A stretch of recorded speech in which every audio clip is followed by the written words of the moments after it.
હાલમાં જે સમગ્ર ગુજરાત રાજ્યમાં જે હીટ વેવને કારણે લૂના દર્દીઓની સંખ્યા વધી રહી છે, તે દર્દીઓની સારવાર સારી રીતે આપી શકાય તે માટે જે સુવિધાઓ ઊભી કરી છે તેના ભાગરૂપે દાખલ થયેલા મેલ દર્દીઓ માટે નવા કોવિડ બિલ્ડિંગમાં જે મેડિસિનના વોર્ડ રહેલા છે તેમાં 5મા માળે 10 થી 15 કોટની અલગ વ્યવસ્થા ઊભી કરવામાં આવી છે.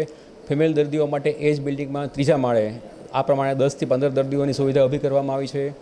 કોઈ દાખલ થયેલ દર્દી વધારે ક્રિટિકલ હોય તો આઈસીયુ કેર માટે પણ 4થા માળે 5 ખાટલા એમના માટે અલગ ફાળવવામાં આવેલ છે. અને ઇમરજન્સી વોર્ડમાં કે જ્યાં દર્દીઓ પ્રારંભિક એડમિટ થાય છે ત્યાં વેન્ટિલેશનની માત્રા સારી રીતે પ્લાનિંગ કરવામાં આવેલ છે.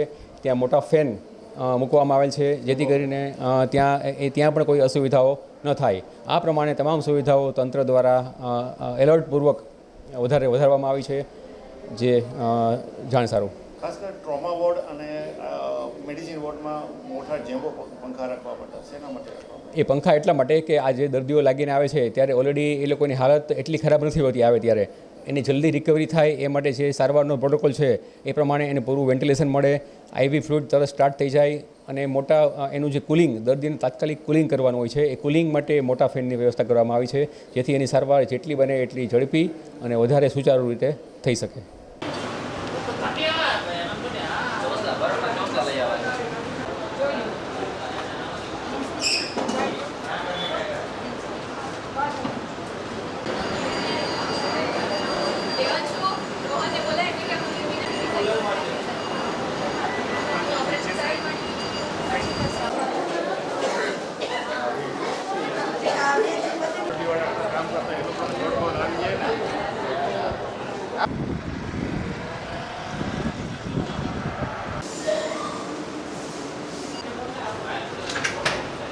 ભાઈ થઈ જાવ તો